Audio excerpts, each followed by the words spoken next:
Bismillahirrahmanirrahim. Welcome dear students in our second year computer science class. Today topic is from chapter number 1, concepts of computer programming, and lecture number 3. Today's topic is 5 main steps in programming process. So let's start.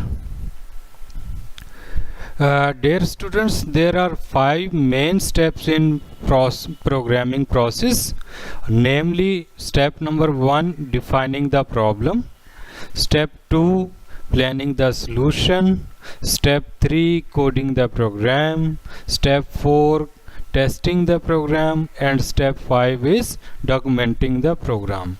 So dear students, whenever we start any programming setup, or we try to make a program, or we are studying any new project, then few things are very important, and rules and process is very important we have to follow to complete a desired project. So these are the 5 main steps in process of programming when we start. Let's see one by one what are these steps. Number 1, defining the problem. When you start any kind of project or program, first of all you have to find what actual the problem is. It is impossible for any programmer or any documentation maker or any project oriented person to develop a solution to a problem if you don't have a clear understanding of a problem itself. Means you have to first of all find out what the actual problem is, what we are going to find, and what are the tasks involved in. So when you come on this point, then you follow some task process. These we can determine by following: determine the problem objective. You solve problem every day in your life, different kind of problems you solve in your daily life, and definitely first of all you find what the actual problem is. But these objective of programs you are trying to solve may be complex or may be very simple. Some you need to write statements of problem you are trying to find somewhere, but everywhere you have to write the statement what are the basic steps are involved in programming process. So these, when you try to find any problem, first we write the statements what the actual problem is, and then we try to solve it. Then we try another strategy: determine the desired output. When you are finding a problem and writing statement, for example your home PC is not showing display, then you will try to find what is the reason. Then you will start writing, okay, I am going on this step and doing this, and I want to find this. Then it is always better to understand the output of program before you specify the inputs. This step requires several meetings with system engineers and users to make sure you are creating that they want. So when you are trying to find a problem, definitely you have to meet with that person whose device is or belonging the project. But be careful, you have to be a very patient, and you have to try very many times. So you may be meeting several times with programmer, engineer, and trying to find what actual the input of this process is. When you find output, definitely you need to insert input. So determine the input data. Now you are finding a problem, writing statement, and meeting with programmer and engineers, and trying to find what kind of input data I need, what type of resources you need, what are the input data requirement, what are the style of user interface is there, and what it should be appear. Like if you are repairing your mobile phone, there is a certain showing icons and these things, but after you finding your solution, everything can be changed. Means you can convert in text format, or maybe you are inserting another format, but user wants same thing, or he is willing to see again on same display. So determine the processing requirements. You make sure and understand what kind of computer peripheral equipments, software and other programs will be needed to run program. When you are working at home, definitely you have very low resources, and when you are working in an organization, definitely they will provide you better resources. So you must be aware before finding a problem or giving yes call to any person to solve any problem. You must be aware what kind of softwares I need, what kind of input output devices should be there, what can be input data should be there, and what will be the output of this thing. And hardware and software also very important that you required for to find the input. So these are steps we follow to find the basic problem, what the actual problem is, and what kind of supporting material, equipments, hardware, software, supporting engineers, programmers you need. So interface is very important, and data source is very important. So be careful when you try to finding a problem statement. Then dear students, we have planning the solution. Once the programmer has determined what the programmer must do, the next step is to plan a solution using structured programming techniques or program design tools. So once we have find all the problems, and we have used many tasks and structures, so now we are planning to find a solution or implementing solution. These techniques consist of following designs. First of all, we use top-down program design. In top-down program design, we use processing steps, or you can say a hierarchy based implementation. Such steps are called program modules, and each module can be divided in further modules until you find a solution, or you just finished end of program.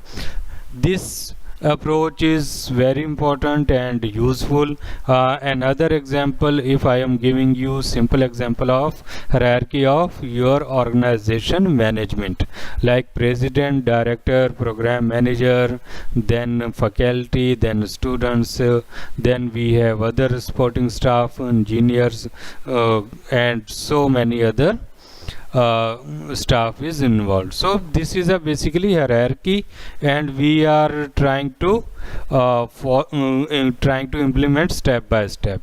Similarly, we also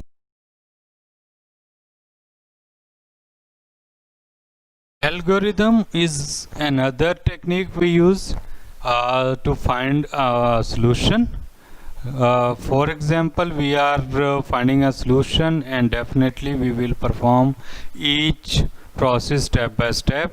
Algorithm has also the same definition, a step by step method of designing program using normal human language statements. So algorithm is not exactly a language or code, but similar to code we use using simple English language statements, but in short. So algorithm is well defined procedure to find a solution. This is a basic definition. In next chapter we have complete detailed introduction of algorithm. We will discuss it, but for this time you have to remember algorithm is step by step well defined procedure to find a problem. Then flowchart. A flowchart is pictorial representation of logic used in a computer program. When we are planning a solution, definitely we make some sketches, we write algorithms, we follow top-down design strategy. We also design flowcharts. Flowcharts are used to show your program progress in very simple way. We use special symbols, we use some logic statements in it, and we show a complete structure we are providing for solution. So this is also another part of your upcoming chapters. We will discuss it. Then coding the program. Coding is the process of writing instructions in a programming language. Language used depend on a system resources available and the expertise of the programmer and type of application. Three things are involved. We are writing instructions in any programming language. This language can be high level language or low level language. Now when we are coding our program, then resources matters and expertise matters of programmer and type of application we are using. These things matters in coding the program. So using high level language, it makes much easier for programmer to code the program, and high level language to machine language translator you need. So two types of translators we need. First one is interpreters and second is compiler. Interpreters translate the program one statement at a time. Each statement is translated and executed before the interpreter proceeds to the next statement. This process continues until the program ends. So interpreters just translate one statement at a time and wait for next. When first one is finished, then it can continue for second, then so on third, fourth, and until your program finished. Compilers. Compiler translate the entire source program into machine language in one process.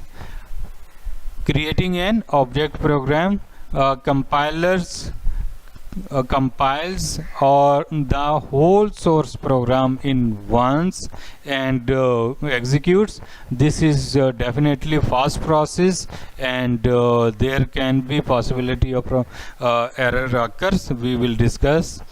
Then fourth step is testing the program.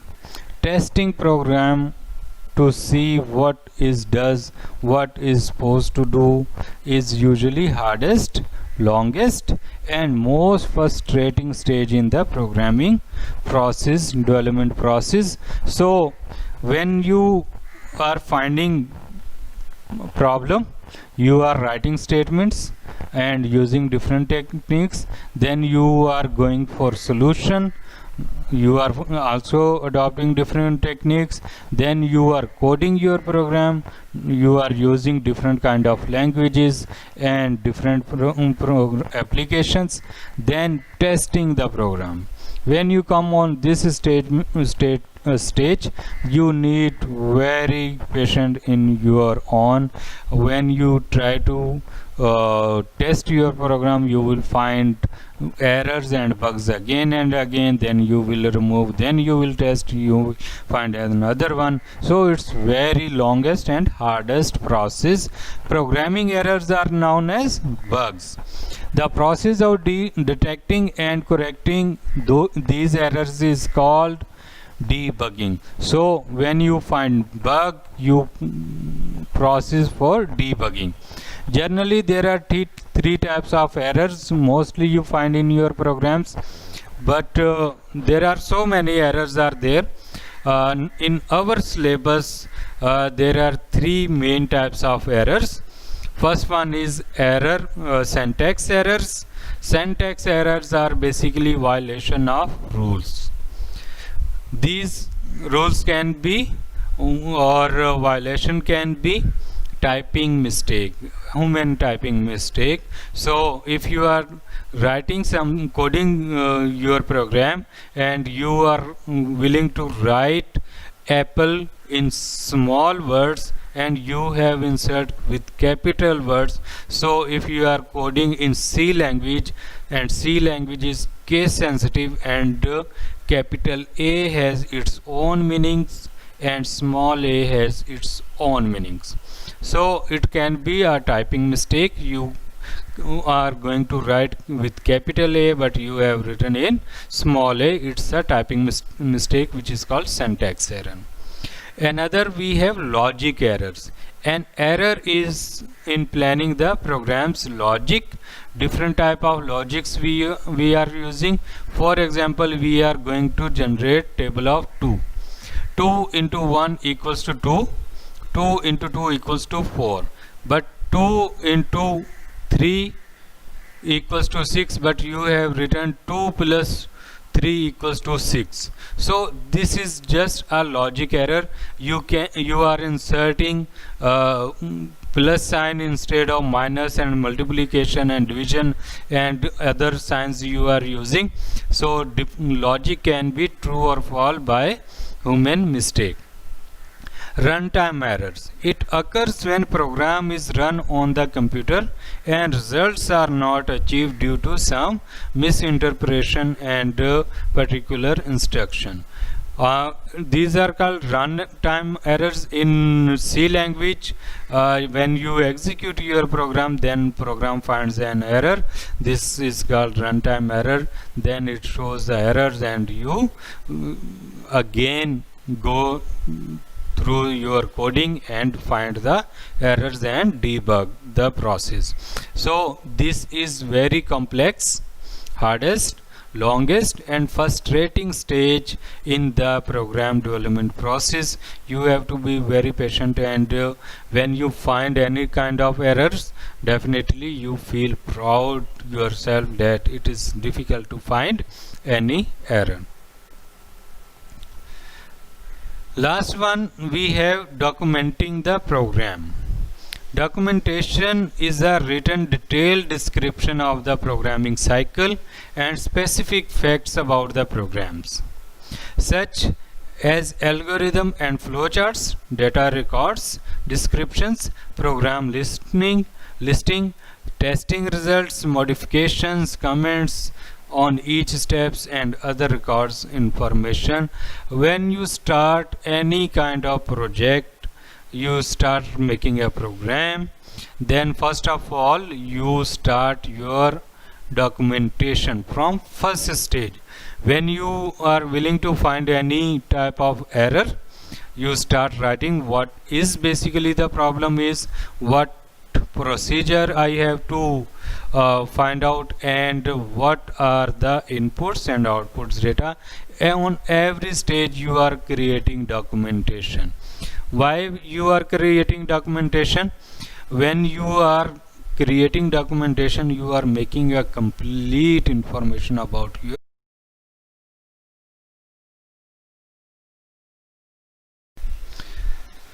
Different kind of documentation steps we use: user documentation, operator documentation and programmer documentation are the major kinds of documentation in our syllabus. When we are writing any kind of program, we are documenting, we are coding, we are finding errors, we are giving comments, and we are saving our records. The reason is, benefit is, when you have finished your program, now it's ready to use. Now any programmer or any user can understand what is about this program. Then whenever you find any hardware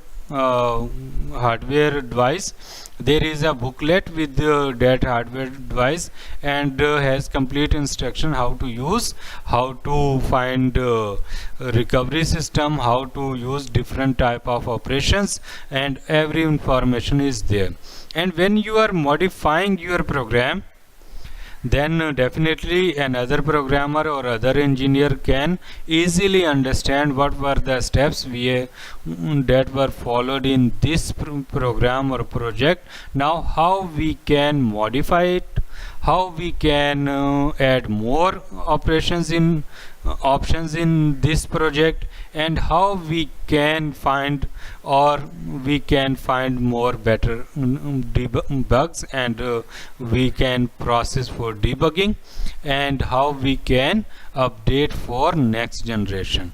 User documentation, end user need to know how to use program. And operator documentation, the people who run large computers are computer operators, and documentation must be provided for them. Every organization has different operators in different shifts, and they need complete information how to operate it and how to manage particular system. Programmers documentation, for programmers, program maintenance documentation required if other programmer wishing to update, modify, and add new operations. Whenever your program is need updation, then definitely they need a complete information. Best example is when you are using softwares, free softwares from on your mobile phone using any app, and after 2 or 3 weeks they prompt you to update your system or particular software. Why this shows? Because they have insert more better operations and updated that program. So documentation is very important. Make habit, or it's very important whenever you start program, whenever you start any project, you need to write complete documentation, and if you will follow this step, you will find many advantages. So there, these were the basic main 5 steps, and in your chapter next topics are related to languages, but I have an assignment for you. Following are the popular high level languages given in your syllabus. Fortran, Kabul, Basic, Pascal, and C are the major languages. Visual Basic and OOP is also discussed, but you have to concentrate on given assignment. Now what is your assignment? Write for each given all languages above, introduction with history, advantages and disadvantages for each, means 3 parts for each section: Fortran, Kabul, Basic, Pascal, and C. This assignment has 5 marks, and you have to submit. You can submit on online, or you can share with the given group, or you can write with your own writing, and after taking snap, you can share with me. And this assignment is for 5 marks. I will assign these marks after checking your assignment on given time. So follow book page number 8 to 14 for help. Everything is there. You can also use given link of website, and you can also take help from Google or any supporting notes. So there, go through it properly, and if you have any question you may ask, and be ready for another lecture. Thank you.